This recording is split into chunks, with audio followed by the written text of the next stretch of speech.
to Divine Public School. I am your science teacher. We are learning chapter 6, tissues. Now, as what you saw, we were talking about tissues. We saw that the tissues are of two types, meristematic tissue and the permanent tissue. We already learned about meristematic tissue. It is again divided into three forms: apical meristem, intercellary meristems and a lateral meristem. After then we saw what is permanent tissue, right? That permanent tissue, as what I said, the process of taking permanent shape, size and function, right? Differentiation leads to a development of various types of permanent tissue. Now in permanent tissue also there are two types. One is called simple permanent tissue and the other is called complex permanent tissue.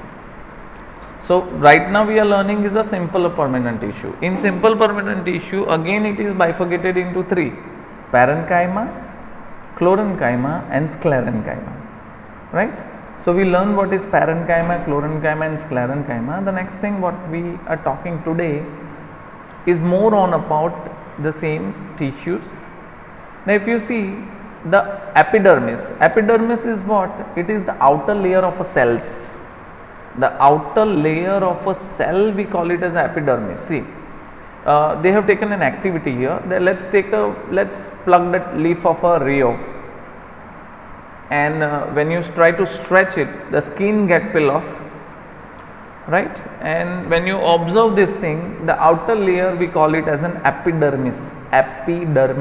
Okay, the way we have the outer layer of the skin, the way the leaf have the outer layer of that skin is called epidermis. Now epidermis is usually differ from where exactly the plant is located. For example, if the plant is in the way, in a cold climate, the epidermis is different. If it is in the hot desert, the epidermis is different, like exactly. So epidermis is usually made up of a single layer of cells. Can you see here? I have already highlighted. In some living plants, for example, if they are in a dry habitat where the weather is dry, at that place the epidermis must be much thicker. Common sense, why it must be thicker? Because it helps them to protect against water loss. See, you must have observed that if you don't water plant, the leaves get dry. Why? Because the photosynthesis process doesn't happen and the evaporation keeps on increasing in plants. That is the reason the water get disappear from the plants, and first thing what you have observed in a plant is the leaf get dry because of evaporation. So in a desert plants, the epidermis is so much thick that the loss of water will become less. That is the first and a foremost thing. So what does an epidermis do? Epidermis, as what I said, is the outer layer of the leaf, and that helps in dry habitat. It is so thick that it help in the water will not get lost. Now this entire surface of plant has an outer covering called epidermis. It protect all the parts of the plant.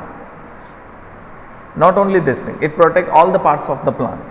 Epidermal cell, right, often secrete a waxy and a water resistant layer. Yes.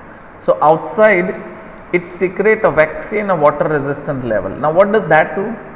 That help a protection against loss of water, a mechanical injury. Mechanical injury means the plant get cut or somewhere, or from a parasite fungi. Think how much creative things are there in a plant also. They don't speak, right? That is the only thing, but everything is there in the plant. Since it has a protective role to play, cells of the epidermal tissue forms a continuous layer without intercellular spaces. Let me show you, right? This has a continuous layers without any intercellular spaces. So most epidermal cells are relatively flat. Why flat? Because they don't do such work. The only thing they do is they protect it. Often these outer and side walls are thicker than the inner walls. So inner walls, right, but the outer walls and the side walls are thicker right, to protect them. Now there must be some more thing you can see. There are some small pores here and there in epidermis of the leaf. Can you see? In this figure, if you see, they have guard cells, they have stomata. Now what is the role of it? See, small pores here and there. These pores are called stomata. Can you see? They have two kidney shaped guard cells. So stomata have two kidney shaped guard cells. Now you must be wondering, sir, we never have observed such thing on leaf. It is there, but they are so tiny and small we cannot see with our naked eye, right? Now what does they do? They are necessary for exchange gases with the atmosphere.